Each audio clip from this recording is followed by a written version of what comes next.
I hope I remember how to do this. You know, you take a week off, and then all of a sudden you're like, which button is it?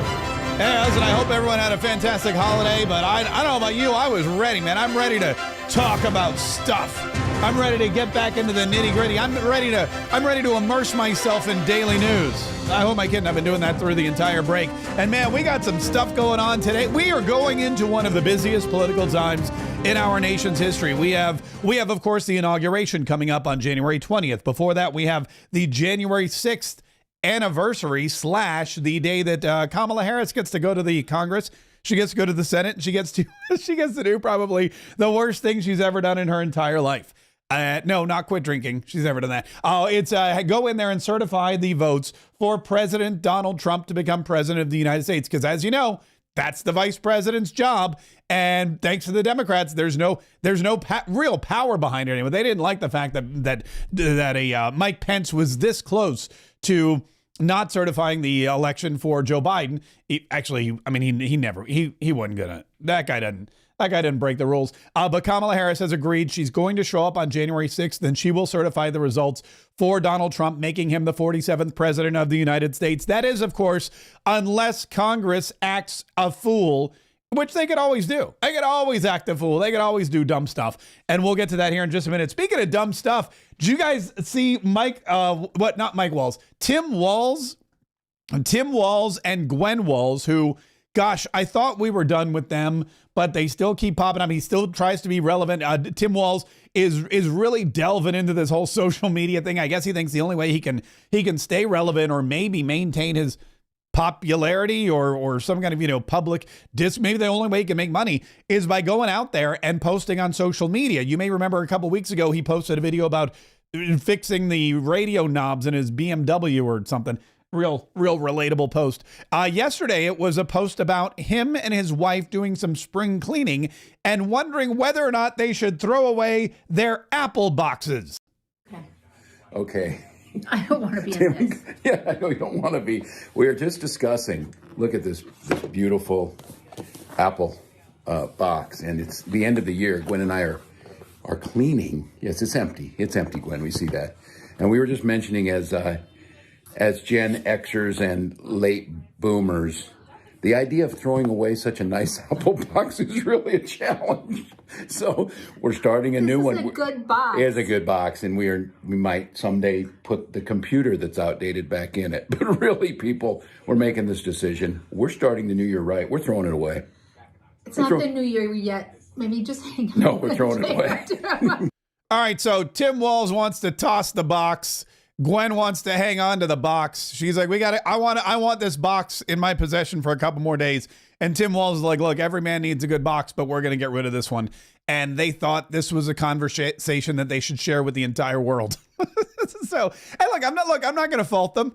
I enjoy a good Apple box, and I'm the kind of person that I would keep those Apple boxes probably longer than I meant. It's, they were meant to if I got a new iPhone or a new computer, or whatever it is. They're good, hard, sturdy boxes. But at the same time, I thought Democrats were supposed to recycle. Why are they just tossing boxes? Why are they supposed to recycle them and turn them into park benches or books for underprivileged children, or, I don't know, build buildings? I don't know what they were supposed to do with them, but it doesn't seem to me right that Tim Walz and his wife are just throwing away the Apple cardboard boxes. It also doesn't seem right that he would think that any of the rest of us would care about it. But, again, it just goes, you know what it is? It's a reminder, folks. It's a reminder of the bullet that we dodged. Like Donald Trump in Butler, Pennsylvania, we dodged a bullet with Kamala Harris and Tim Walz as president and vice president of the United States of America. Not to mention Gwen.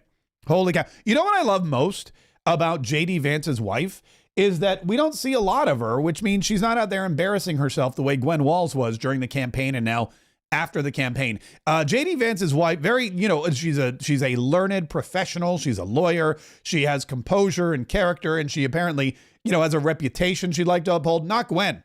Gwen's totally content with being a cartoon character toady to her husband, Tim. And it appears like that's what they're going to be doing for the rest of their lives. Hey, speaking of the rest of their lives, I don't know if you heard this news. You probably did, about Jimmy Carter, which I'll get to here in just a minute. But first, I'd like to remind you, if you have not yet subscribed to this channel, this is our year, folks. 2025 is going to be our year. We're going to explode. We exploded pretty.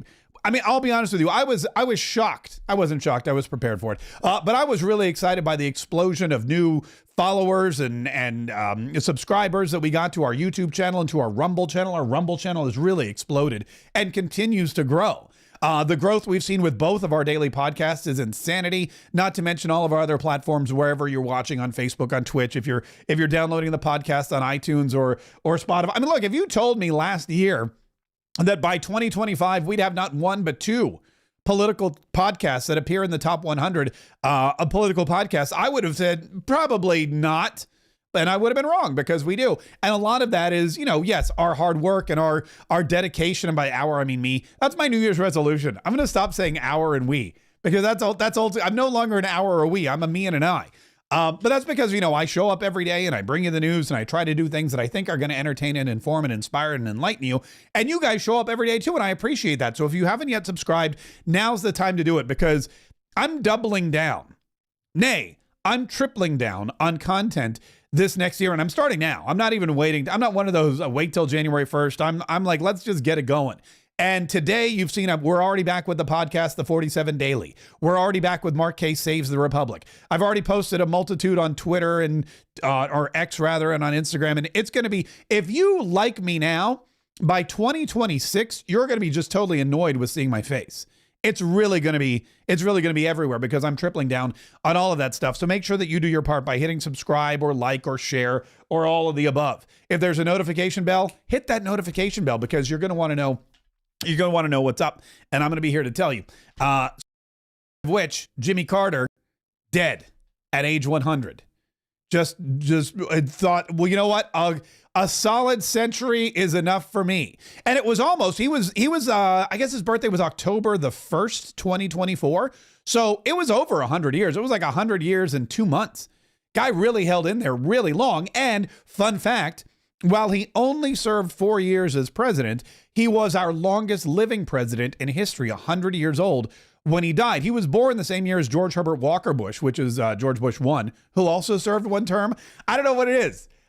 It's like if you live a long time, you only get 4 years as president. 4 years for Herbert W. Walker Bush, 4 years for Jimmy Carter. They both were very aged when they kicked it. But yesterday was the final day for Jimmy Carter, and he passed away. God rest his soul. And, and President Donald Trump came out and said something nice about him. Donald Trump said, President Jimmy Carter is dead at 100 years of age. While I strongly disagreed with him philosophically and politically, I also realized that he truly loved and respected our country and all that it stands for. He worked hard to make America a better place, and for that, I give him my highest respect.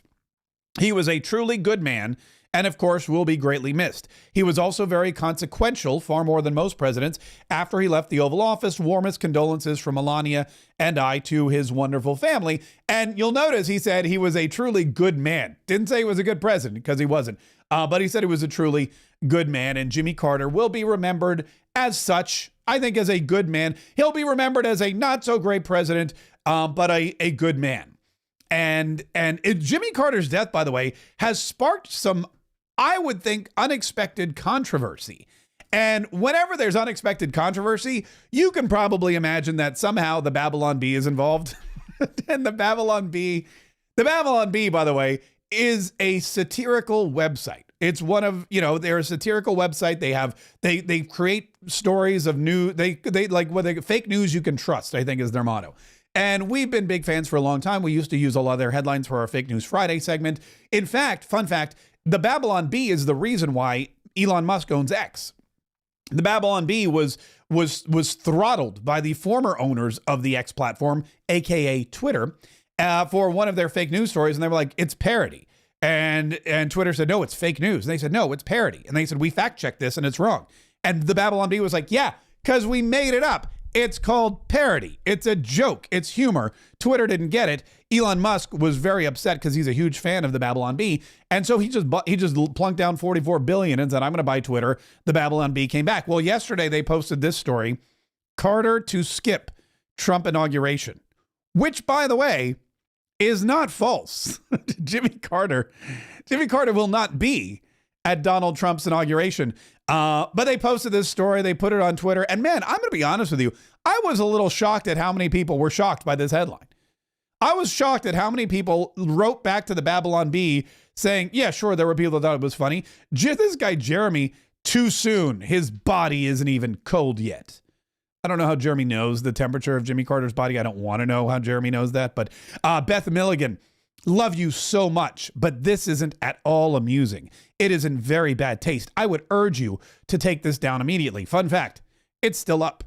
So evidently, the Beth Milligan's opinion of the Babylon Bee's post not necessarily high on the Babylon Bee's list. There were a bunch of other people. Leave it to the Babylon Bee to write an article that even their own fan base doesn't like. Amateur hour, even for parody.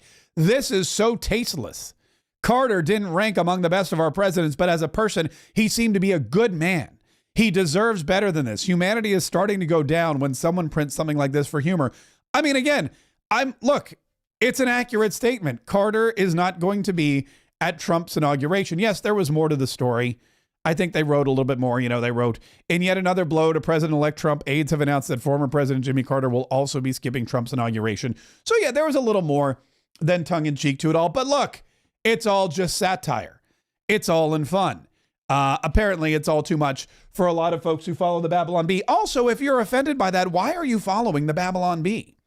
If you're offended by that, why do you follow the Babylon Bee? Because that's literally what they do. That's how they became famous. You followed them for a similar headline about something that I guess you weren't offended by. I'm really over the I'm offended by you people. I'm really over it. 2025 is going to be the year that I'm just going to be like, if you get offended by something stupid, you better not even mention it, or else I'm going to call you out. But there's another little, not a controversy, but this is kind of a whimsical tidbit about Jimmy Carter's death. There was an account, or is an account on X called "Did Jimmy Carter Die Today?" Again, I mean, this is just people. This is people. These are just people having fun. And this account, "Did Jimmy Carter Die Today?" just, as far as I could tell, just would go on Twitter every single day and write no. For every day that Jimmy Carter did not die, "Did Jimmy Carter die today?" wrote no. Here's on November 3rd, no.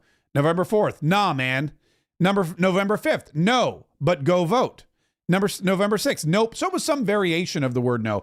November 18th, no. November 19th, nah. November 20th, no. Nah, no, nah, no. Anyway, apparently yesterday, they tweeted before the news broke that Jimmy Carter had indeed died today. So they posted, "Did Jimmy Carter die today?" their traditional no, and they were immediately fact-checked by the community notes. Readers added context they thought people might want to know. Yes. Yes. Did you find this helpful? And then, "Did Jimmy Carter die today?" Well, they wrote something naughty there. But I will say this. "Did Jimmy Carter die today?" Posted this lovely tribute to Jimmy Carter. Jimmy Carter, 1924 to 2024. Rest in peace to America's favorite forefather, James Earl Carter. I mean, he was old. I don't know if he was that. I mean, he was pretty old. There's a lot. 100 years. I guess he could be. He could be a forefather. Here's what's really shocking to me. 6,208 people followed "Did Jimmy Carter die today?" Also, I'd like to point out, this number has jumped by like 1,000 in the last 24 hours. So Jimmy Carter dies, and now this account is starting to really grow and explode. What? They're done. Now they have to move on to somebody else. Oh, by the way, I have a really good idea. How about this guy, Joe Biden? Now that Jimmy Carter, think about this. I want you to realize, I don't know if you realize this. I don't know if anyone stopped and thought about this, because this is troubling to me. The most troubling thing about Jimmy Carter's death to me is that Jimmy Carter was America's longest living, oldest surviving president. Now that Jimmy Carter is gone, Joe Biden, the current president, is also America's longest living president. I don't think those two things should be equal. I don't think the oldest, longest living American president should also be the current president. I personally have a problem with that. And luckily, So did everyone else in America, because he won't be president in 21 days, which is very, very exciting as we get closer and closer to Inauguration Day. All right, so let's talk a little bit about what's going on with Inauguration Day and the politics of the nation and the world and what's happening. So here's the dealio. On the Friday, January the 3rd, which, by the way, programming note, I think we're not going to be doing this show on the 1st because it's a holiday, but we'll be back on the 2nd and the 3rd. And on Friday the 3rd, Congress gets together because they have to gavel in the new Congress, the 119th, I think it is, and then they have to choose a Speaker of the House. And a lot of people are saying, oh, it's not going to be Mike Johnson. Oh, we're going to be going round for round again. It's going to be 20 rounds, just like with McCarthy. Remember Speaker McCarthy? Remember how Matt Gaetz and company led the charge against him, and it took 20 rounds to get. We had such a slim majority. Do you remember when Matt Gaetz almost got slugged by that guy? I forget his name. He almost got slugged on the floor of Congress because he didn't support. That's when the whole thing with John Rutherford, that's when the whole schism between me and John Rutherford exploded, because we had John Rutherford on the show and we said, hey, Representative Rutherford, why aren't you supporting Jim Jordan for Speaker of the House? And he said, because Matt Gaetz would win. And we can't have Matt Gaetz win. And that's when we all realized, wow, Representative John Rutherford from Florida's 5th District is not in it for the representative to represent Florida's 5th District. He's in it for himself. He's in it. He's petty and he's childish, and he doesn't want Matt Gaetz to get his way. So he's going to vote against Jim Jordan. And we ended up with somebody like Mike Johnson instead. Mike Johnson, who doesn't seem to know how to negotiate, doesn't seem to have a backbone or a spine, doesn't seem to be able to stand up to the Democrats, doesn't seem to be able to get Donald Trump's agenda pushed through, doesn't seem to be able to hold the line, doesn't seem to be able to get rid of that pesky debt ceiling that Donald Trump wanted to get rid of. And oh, by the way, Donald Trump still wants to get rid of it.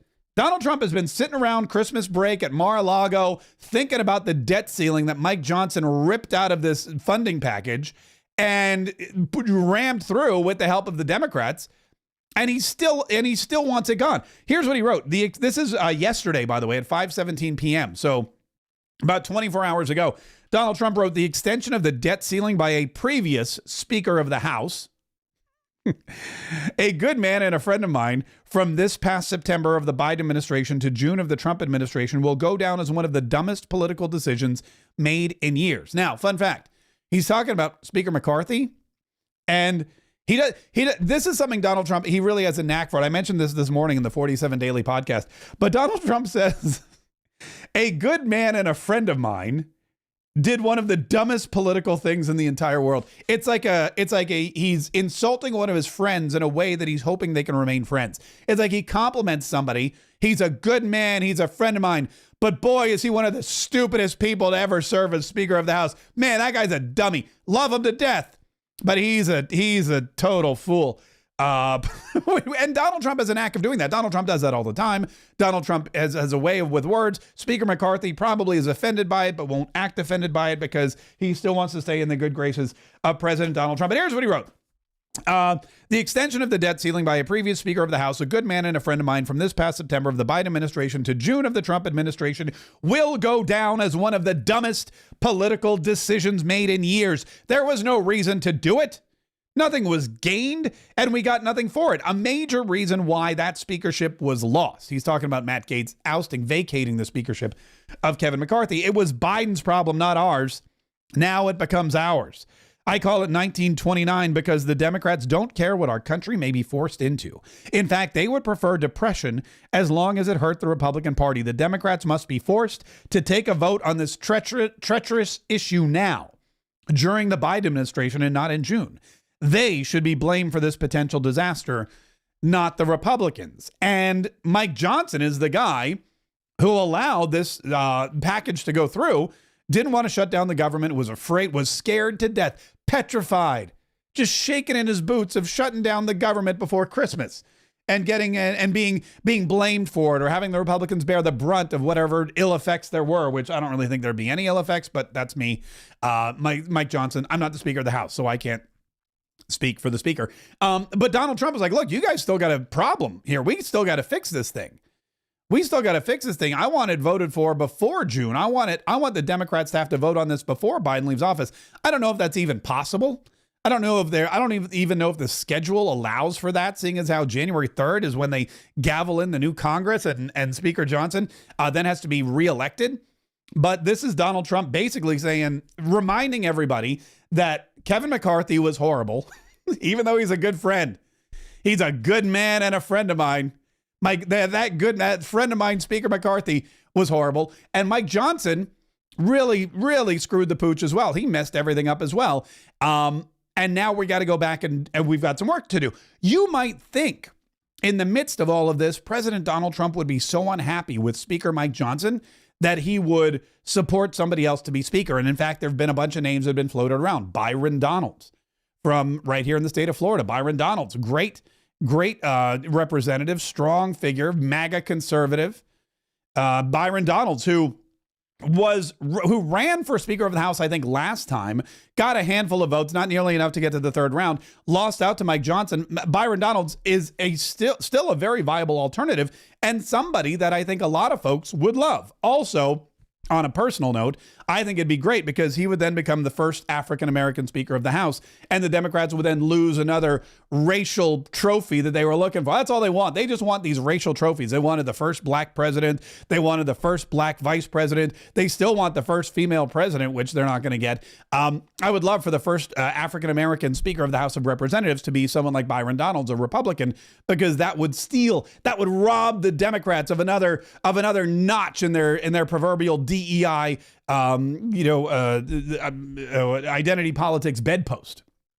I don't know that it's going to happen, though, because Donald Trump has come out in support of Speaker Mike Johnson.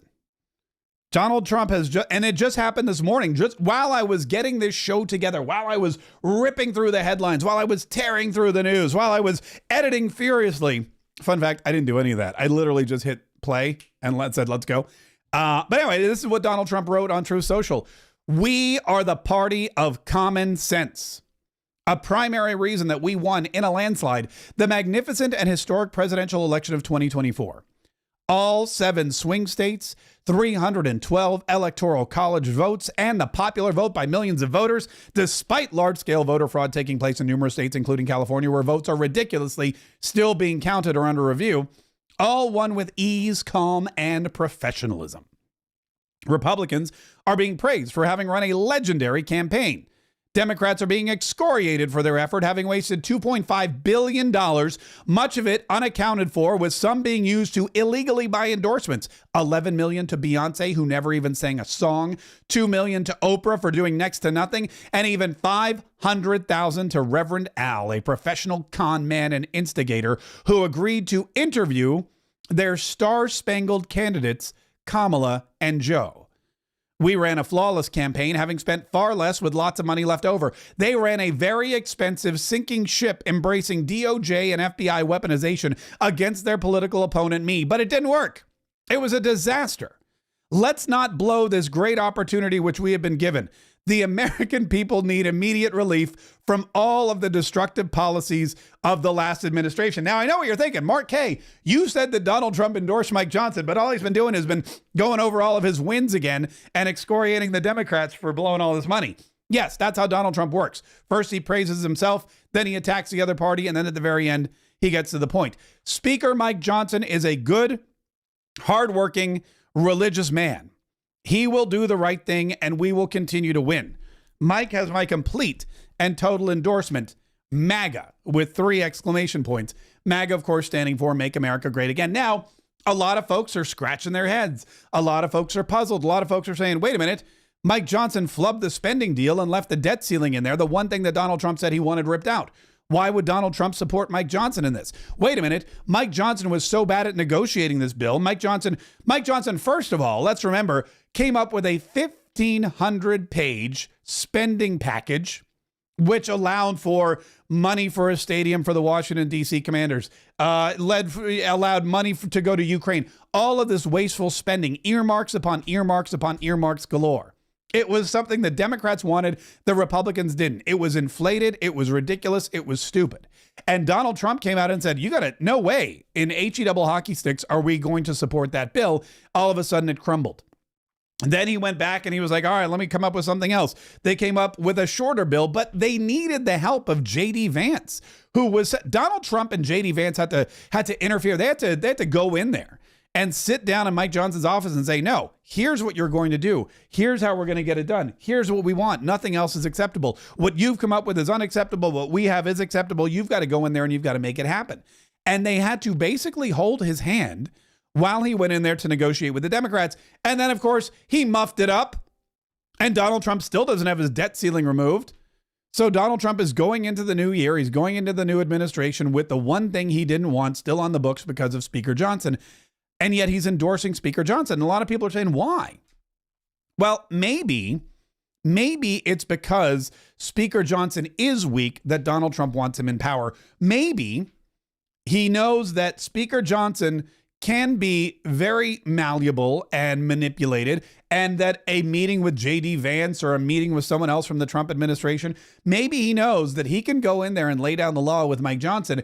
And if he just pushes him a little harder, helps him grow a little bit more back, maybe just a little bit more support in the House of Representatives, maybe, just maybe, he'll be able to get his stuff through without having to lay down and roll over to the Democrats. Now, the interesting thing is, oh, by the way, Mike Johnson replied, if you care.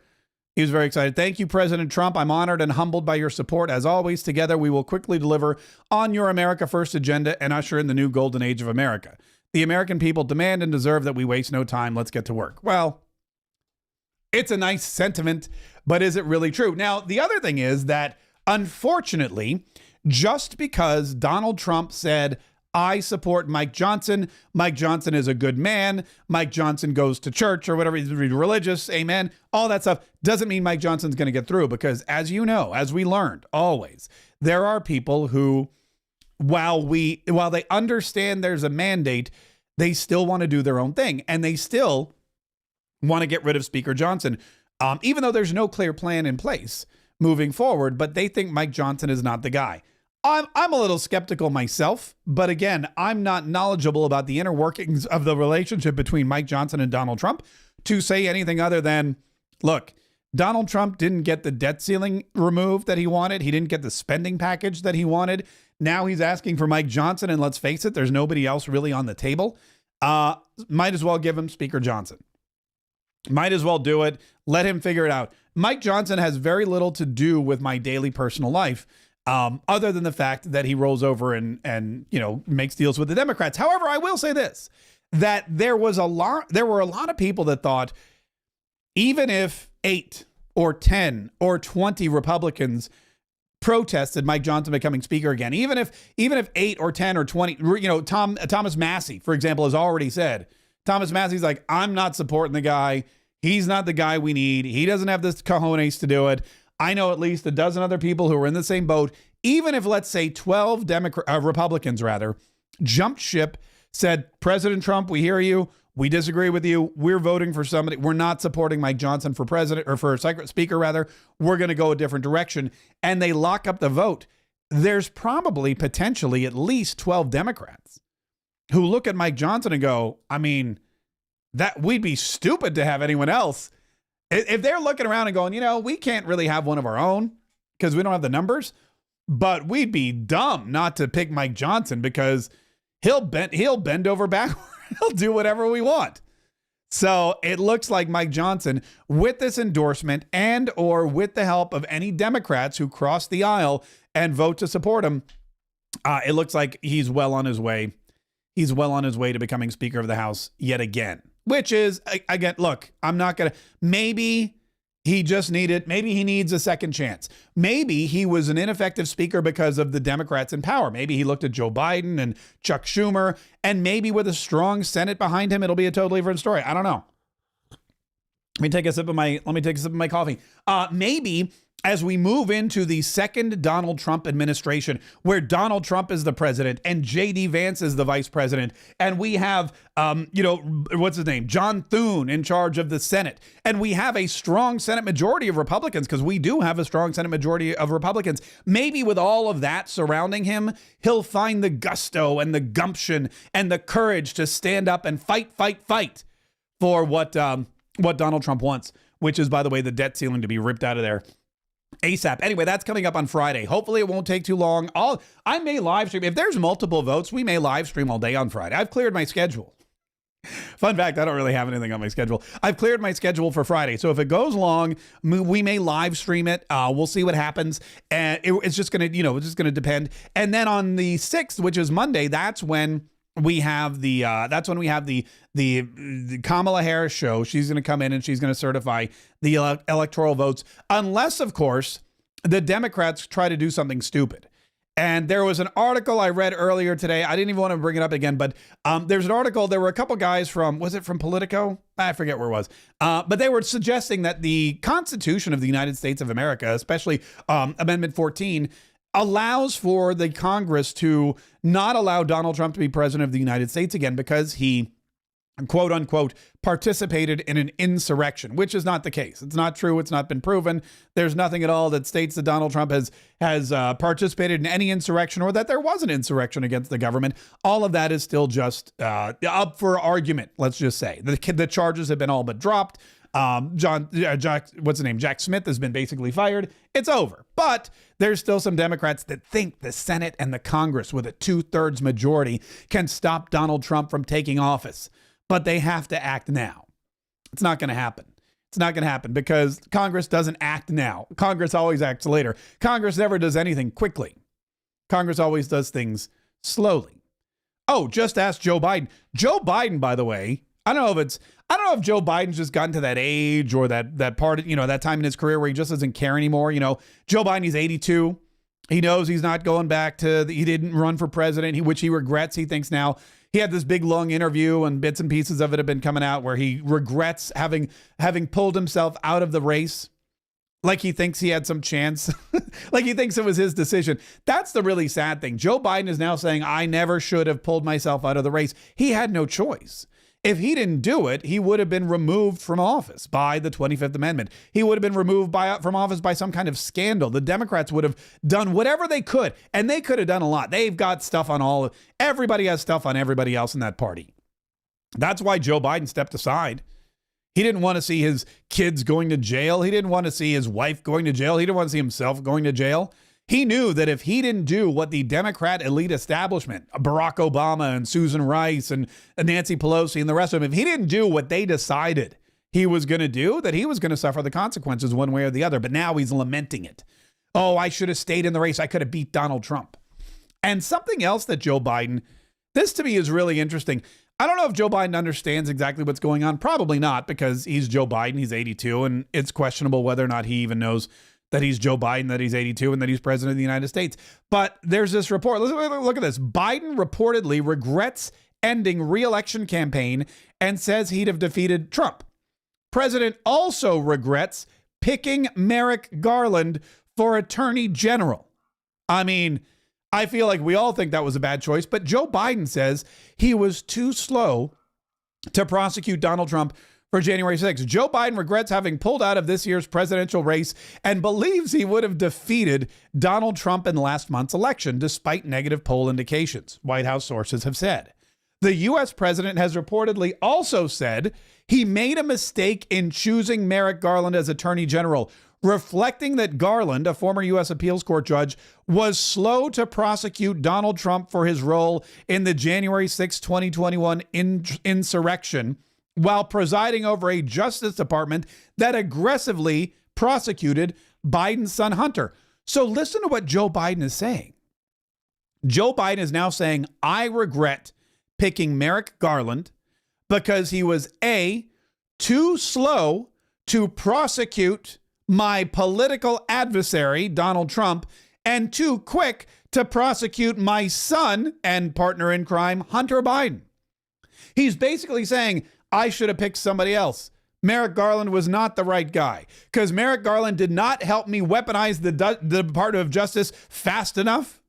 And he investigated my son, which was clearly not one of the things that we never discussed that in our closed door meetings and our private group chats. I never said, hey, you got to slow roll Donald Trump and make sure that you go all in on Hunter. I never would have picked him. I wanted a guy, Joe Biden's thinking to himself, I wanted a guy who was going to put Donald Trump away like that lickety split. Proof or no proof. Donald Trump was going up the river and he was never supposed to be president again. Look what this guy did. He was way too slow to prosecute Donald Trump, and now Donald Trump won the election. And Hunter, that guy, I had to pardon that guy, selling my entire reputation. I never should have had to pardon Biden because he never should have, or Hunter, because he never should have been charged in the first place. And I blame Merrick Garland for that too. So Joe Biden throwing Merrick Garland under the bus for doing his job slowly, conscientiously, and I guess trying to show that he wasn't biased? Joe Biden wanted him to be more biased. Merrick Garland wasn't biased enough. Merrick Garland didn't show enough favoritism for my son and enough angst and anger toward our sworn enemy, Donald Trump. In a way, I'm going to be honest with you, this kind of makes me make Merrick Garland more, which is not, I mean, I still hate him, but it makes me want him, wish that Merrick Garland it makes me, not, what am I trying to say? It makes me not hate Merrick Garland as much as I did before I realized that Joe Biden hated Merrick Garland because he was too slow and showed too much equal justice to both sides of the aisle. It's really, I kind of wish, I'm going to be honest with you. Merrick Garland, this guy has had one of the worst political careers ever. Merrick Garland was chosen by Barack Obama to be a Supreme Court justice, but it was right after Antonin Scalia died, and that was on the cusp of Donald Trump becoming president. So Mitch McConnell, in probably one of the last good things that he ever did, Mitch McConnell said, we're going to wait until after the election to hold any kind of hearings on Supreme Court justices. And so Merrick Garland was tossed aside. He was tossed into the waste paper bin of history. He was doomed to just become a Jeopardy question somewhere down the road. Who is Merrick Garland? That's all we would have heard about him. But he was resurrected by Joe Biden, who turned him into the attorney general, thinking now that he was going to be quick to prosecute Donald Trump and slow to prosecute Hunter Biden and probably not even prosecute him at all. And now that he did both of those things badly in Joe Biden's eyes, he's losing his job as attorney general, and he's getting a negative Yelp review from the guy who hired him.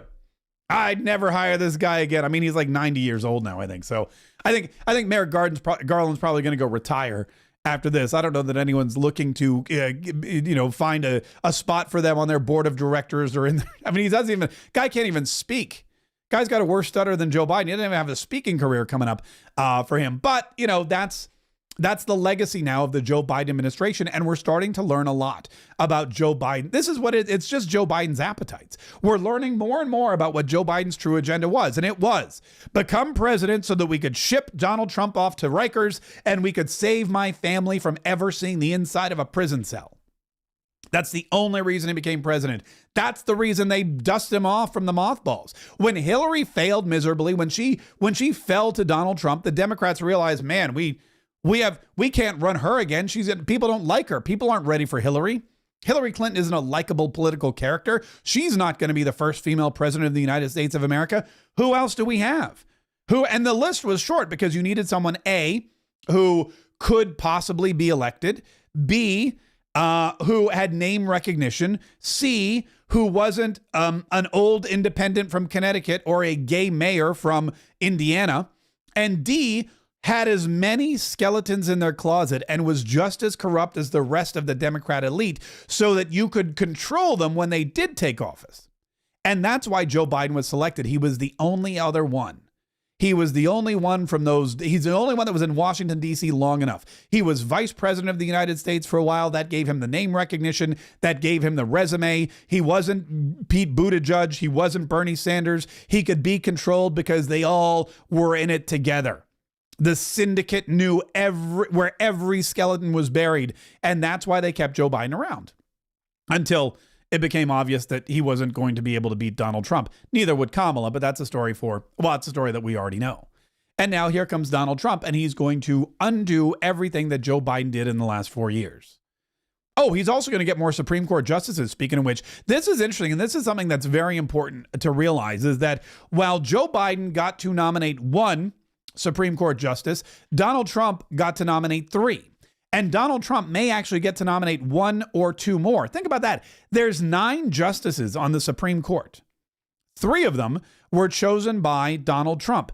If 2 more are chosen by Donald Trump, that means the majority of the Supreme Court will all have been chosen by 1 president, 1 very conservative America First president. This was one of those news channels, I forget which one. Listen to this. I'll go back to the court. I think that Donald Trump will probably get his 4th nomination to the Supreme Court either this year or maybe next year. Because someone retires. Justice Sam Alito. Justice Sam Alito. He was nominated, took the bench in 2006 after nearly 2 decades on the court. Yeah, Sam Alito will be history for sure, but he's just waiting for Donald Trump to get back into office. Plus, don't forget, we've got that Republican Senate. For now, we've got an easy confirmation process for any judge that Donald Trump wants to put through, unless it's Matt Gaetz. I don't know, Matt Gaetz probably wouldn't be. If Donald Trump nominated Matt Gaetz for the Supreme Court, that probably wouldn't fly through. But anyone else that he picks, they go through pretty easily. I've heard Ted Cruz's name thrown around for a very long time. You know, Ted Cruz, every time he runs, he's getting more and more pushback in Texas. He's been in the Senate for a very long time. He's run for president unsuccessfully. I don't think he's going to make another go at it. Hey, it might be great for it to have Senator Ted Cruz on the bench. We know which way he's going to vote from now till the rest of his life, but probably we would want somebody a little younger, somebody along the age of, an Amy Coney Barrett or a who's the other guy? Kavanaugh. But we know for a fact that Justice Alito is 100% going to retire. I would be shocked if Clarence Thomas didn't also say it was time to hang it up, because Clarence Thomas is, I think, the oldest Supreme Court justice. It's either him or Alito. Oldest Supreme Court justice currently is, Clarence Thomas. He was born in 1948. Clarence Thomas just bought a brand new RV. I mean, you don't think that Clarence Thomas is just counting the days till January 20th? January 20th, Donald Trump becomes president. January 21st, it's a Wednesday. You may be seeing some announcements from the Clarence Thomas Justice Alito headquarters. You may be seeing some press releases coming down from the Supreme Court. And let's not forget Justice John Roberts. John Roberts is also 69 years old. If he serves for 4 more years, he'll be 73. And there's no guarantee what's going to happen with the next Supreme Court. Wouldn't it be great if Donald Trump could have not just 1 more appointment, not just 2 more appointments, but 3 more appointments, including the Chief Justice of the United States of America? And look, John Roberts, he's had some questionable moments. He's had some questionable decisions. He's been a thorn in everybody's side. I think, a brand new Chief Justice of the United States, I think it's time. And that would give Donald Trump not just 5, but 6 of the 9. Could you imagine if every conservative justice on this, Kavanaugh, Gorsuch, Amy Coney Barrett, Clarence's replacement, Alito's replacement, John Roberts' replacement, that's it. Those would all be Trump appointees. That would be insanity. It's something the Democrats can't stand to think about, but it's something that is feasible, possible, and potentially even probable. So like I said, there's a lot of good stuff to think about. And don't think that Donald Trump and his campaign advisors aren't thinking about all of it right now.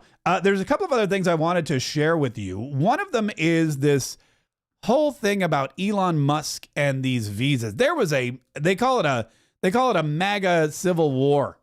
Everyone was talking about this over there. I even got hate for it too.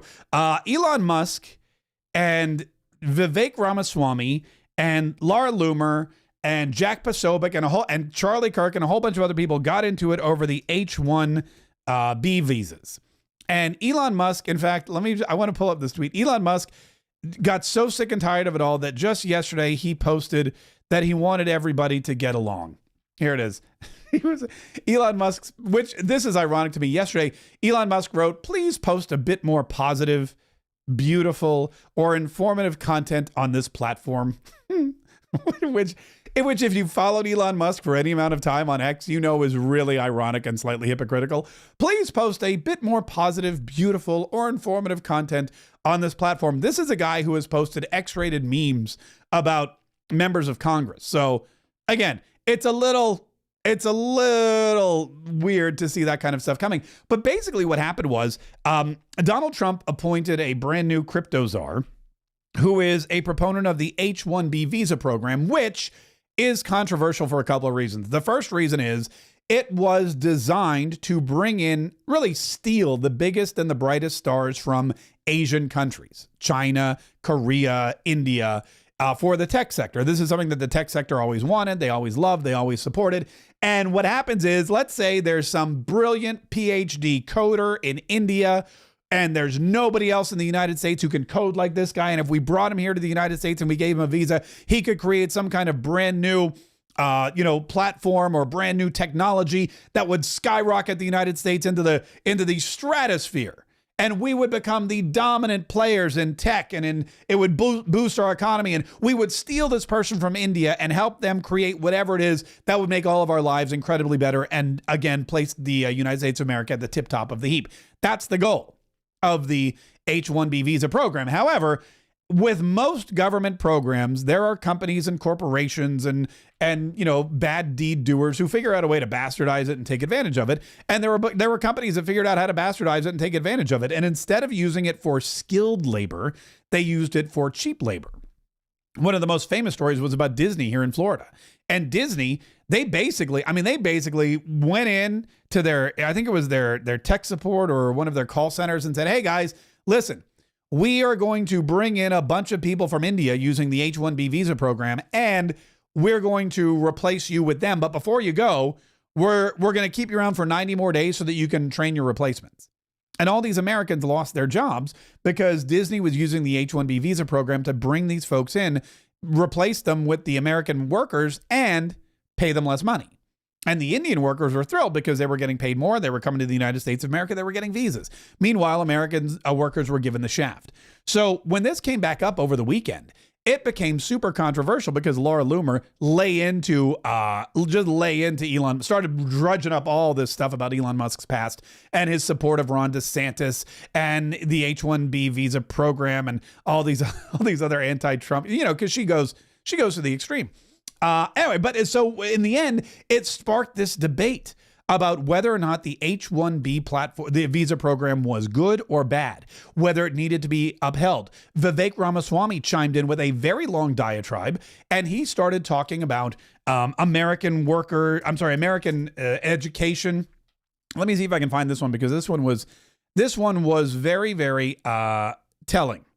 And it was something that really went viral. And it was basically him saying, look, we have a problem with our educational system. And here in the United States of America, our kids are not taught the way that they should be taught, or that they're taught in the other parts of the world. They are not taught the way that Indian kids are taught, for example. And as a result, we're falling behind. And he's not wrong. The American education system here does not really support greatness the way it does in other countries. He said something along the lines of, we push mediocrity and we allow our children to watch. I'm trying to find, he tweets a lot. We allow our children to watch these shows that promote mediocrity, and that we should be pushing shows that show kids how to really excel in the workplace. And that went viral, and that, of course, caused the debate to skyrocket out of control. Here we go. Let me pull it up here real quick. The reason top tech companies often hire foreign-born and first-generation engineers over Native Americans, not Indians, but Native Americans that were born here, isn't because of an innate American IQ deficit, a lazy and wrong explanation. A key part of it comes down to the C word, culture.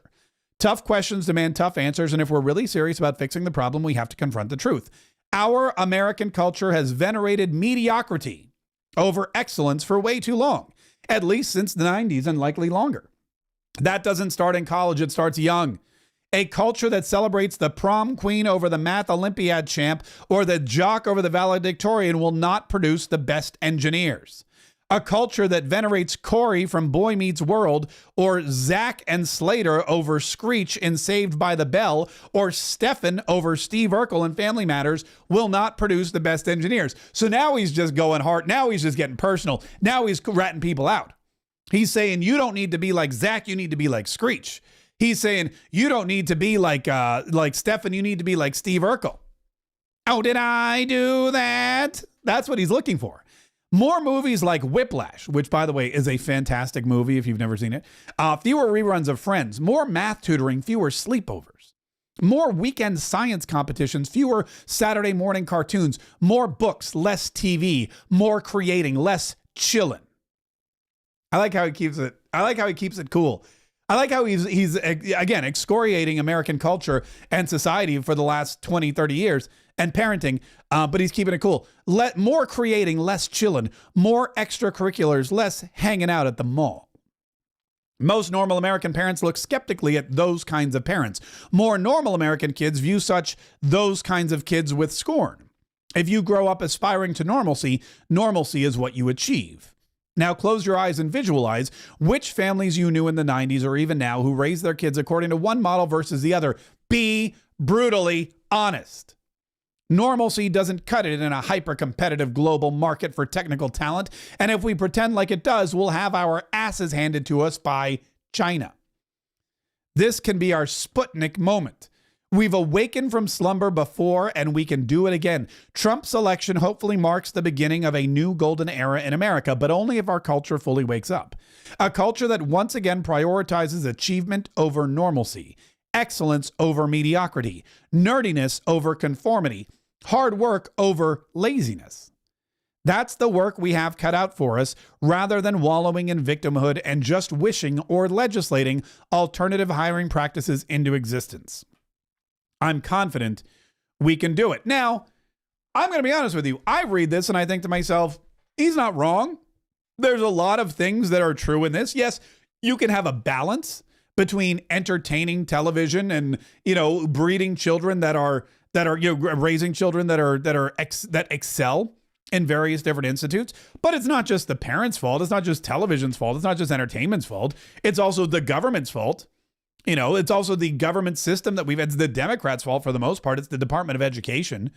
When you look at what we've been handed, when you look at the culture that this country has created, this woke culture, yeah, that's all part of it.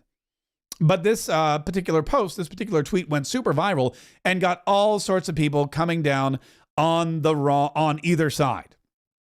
And now they're saying, look, that's all well and good, but we have people here in the United States of America who fit the bill, who can do the tech jobs, who can create the next big thing, who can help America return to the pinnacle of technological advancement and become an economic powerhouse. We have kids here in the United States of America, white kids, black kids, Indian kids, Chinese kids, we had Latin American kids. We've got all kinds of kids who are excelling at school, who are going to Stanford and MIT and these other bastions of liberal education and becoming great scientists and technological leaders. And they're not getting the opportunities because the companies in Silicon Valley immediately disregard them because they're American, and they go out and they immediately look for the highest earners in India and China and Korea with this assumption almost that they're going to be better than Americans because Americans are lazy and slovenly and watch Saved by the Bell.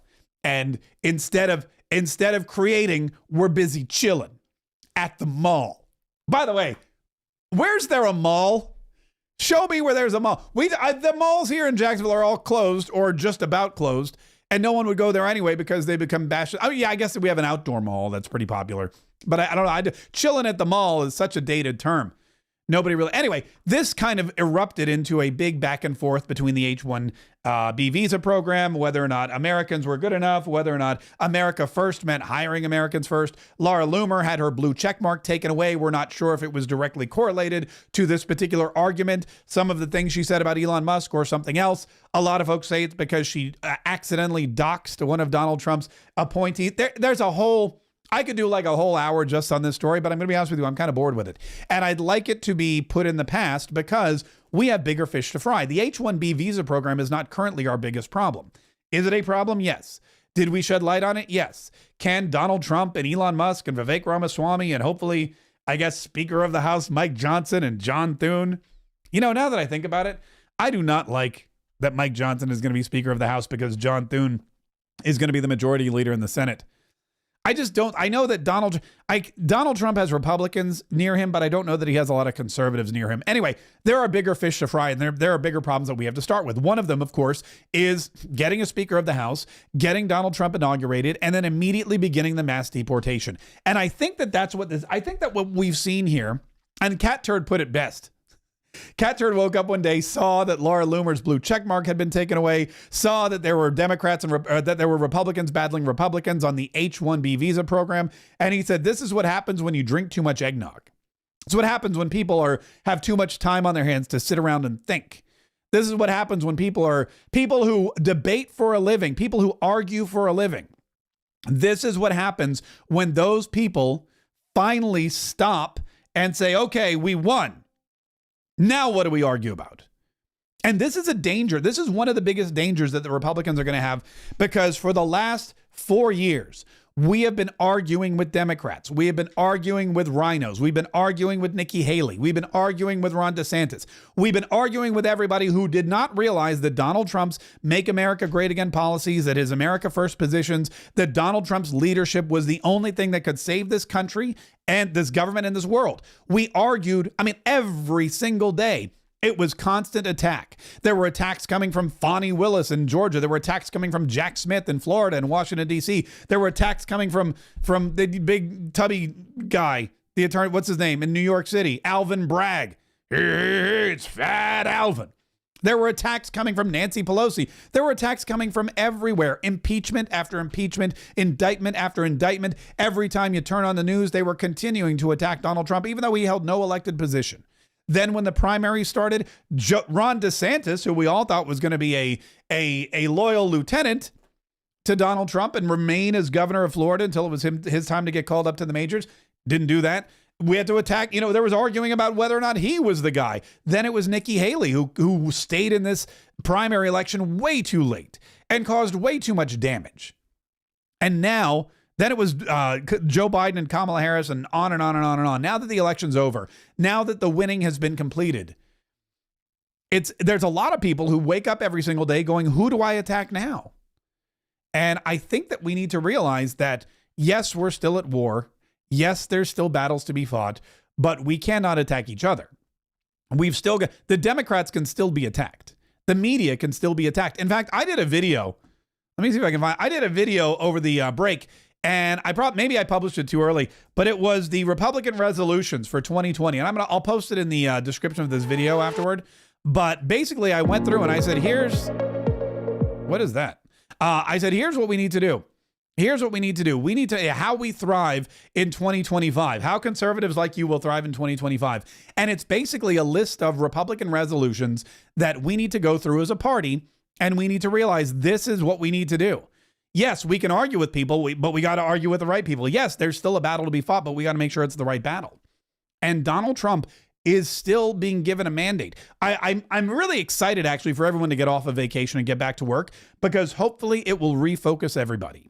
And when the Democrats start attacking and arguing and saying dumb stuff, and when the media starts attacking and arguing and saying dumb stuff about Donald Trump and his agenda, I think that's going to refocus everybody. This break, this holiday season, this being, this taking a moment to be with family and friends and support, each other and praise Jesus and celebrate his birth, all great stuff. But I think a lot of people they started getting that itch, like, I have to fight. Like the soldier who comes back from war and after 2 or 3 weeks is like, send me back, send me back. I have this ingrained need to argue and to kvetch and to bat somebody down. I feel it too from time to time. And now, luckily, I'm back here, so I can just do it. I can just do it with all you guys. But I think that's definitely something that we need to look at.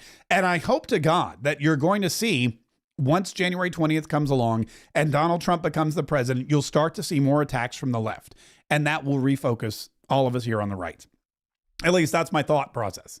That's what I'm hoping for. Also, there's been some chatter of the bird flu pandemic in California. Apparently, so there's people I heard, they were telling me they can't buy eggs because of Gavin Newsom. There's politicians who are urging people not to go outside again because of the bird flu. And before you start going out there and tweeting about the bird flu or posting on Facebook about the bird flu, I'd like to remind you that the media, especially social media, is still controlled by the liberal left. The lunatics on the left, the socialists, the tyrants in the tech sector, they still control your social media. They control this. Whatever you're watching right now, except maybe if it's Rumble, they're in control. And back during the first global pandemic, I had an interview with Rand Paul that was censored, that was deleted, that was taken down, that was fact-checked. I was demonetized. I had all these restrictions against my accounts, all because Dr. Rand Paul, who is a medical doctor, had an alternative viewpoint to what was going on in the in the government sector and what the government doctors were saying in the media and that kind of thing.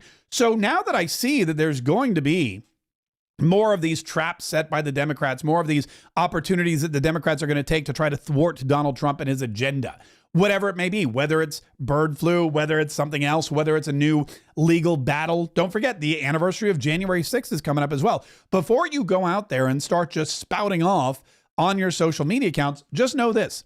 Your social media accounts are going to be very important because, like I said, we are still battling. Now that we're in power, the attacks are going to come more and more.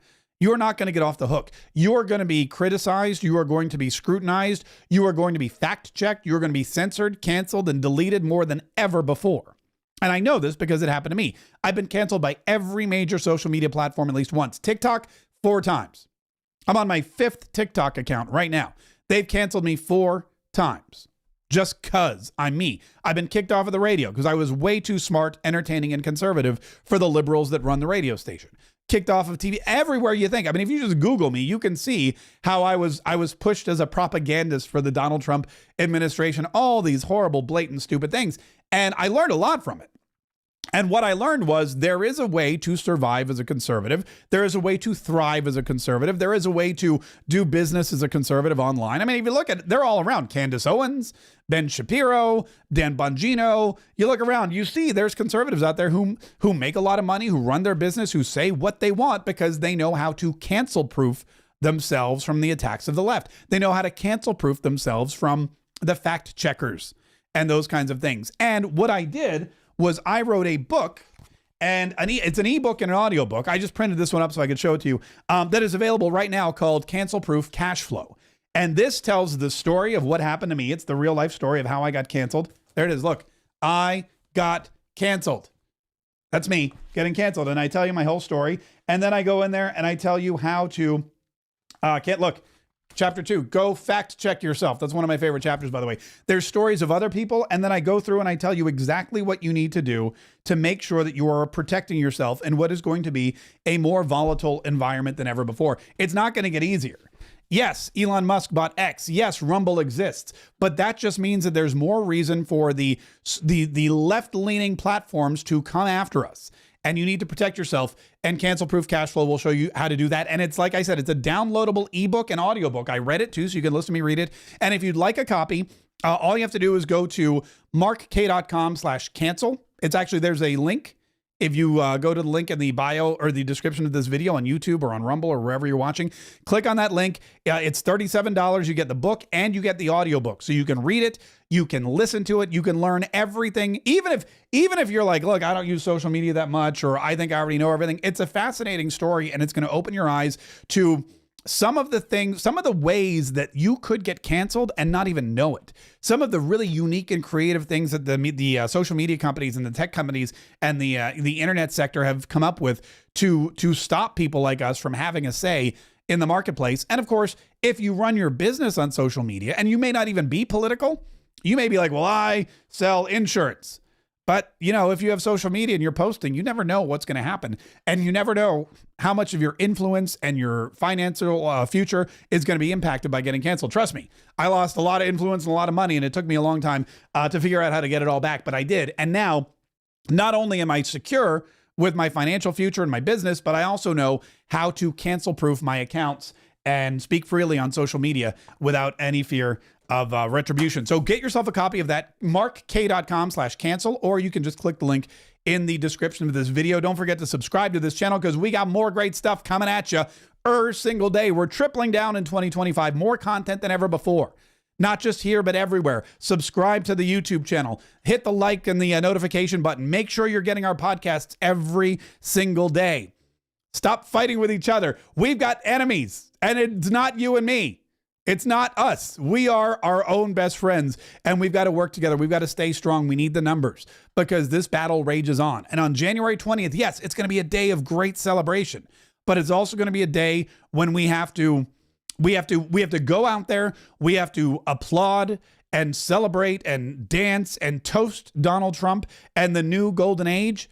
But then we've got to suit right back up and make sure that our armor is ready and our swords are sharp and that we have every tool we need to continue to fight and save the Republic. And subscribing to this podcast and this YouTube channel is a great way to make sure that your armor is ready to go and your swords are sharp. This was fun. I'll see you guys tomorrow. Get Cancel Proof Cash Flow. Get it now. It's only $37 to steal. You get the audiobook and the ebook.